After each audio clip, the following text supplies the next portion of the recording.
libérer les otages, Netanyahou tombe.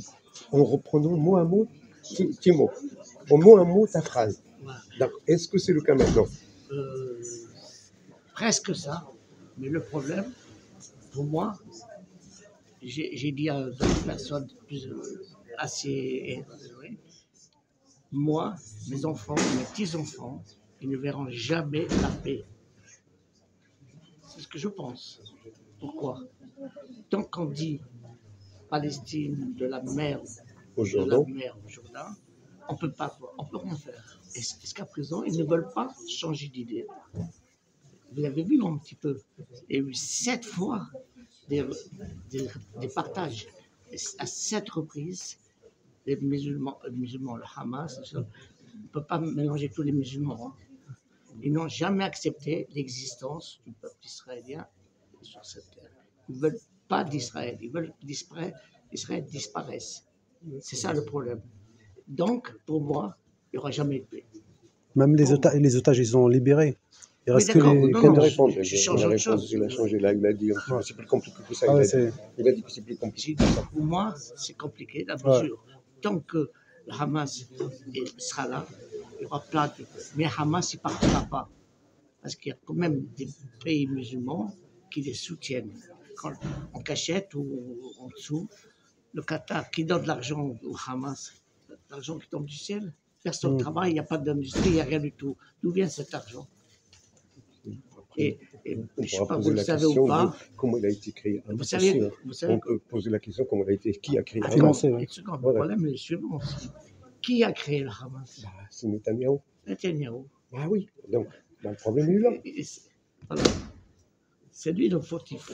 Il a financé, oui, il a financé. Il a financé le Hamas pour éviter, pour lutter contre le Fatah. Maintenant, il reçoit le revers de la médaille. C'est quoi la solution, on va dire? C'est quoi la solution? C'est quoi la solution? C'est quoi la solution? Je n'entends rien. La solution, c'est quoi? Il n'y a pas de solution. Pas de solution. Même si les otages sont revenus, il reste quoi? Il n'y a plus de solution parce que je vois en ce moment, vous avez vu hier, il y a le chef de Hamas, il a dit qu'il ne faut pas tirer.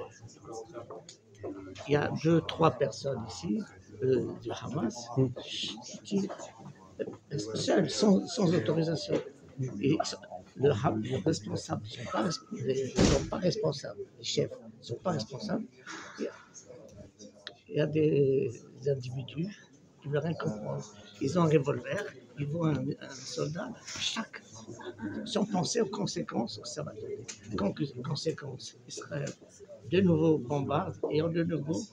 Par contre, faut reconnaître qu'il y a un génocide. Vous êtes le seul à répondre à nos questions. Non, mais par contre, il faut dire... Allez, pas longtemps. Non, mais je sais. Par contre, il faut reconnaître qu'il y a un génocide quand même.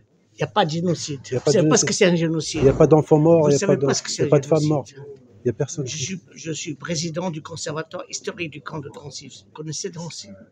Oui, il y a l'imam Chalboumi. Oui. C'est moi, avec un copain, on a remis en jour, un jour l'histoire du camp de Drancy. Ça, c'était génocide. Génocide, 1, 2, 3, hop, au four à gaz. Hop. Non, le génocide, c'est autre chose. Le génocide, il y a une définition de la CPI, mais ça, c'est un autre sujet. Il y a la définition de la CPI. Donc, moi, le droit international. Oui, mais dans ce cas, vous croyez.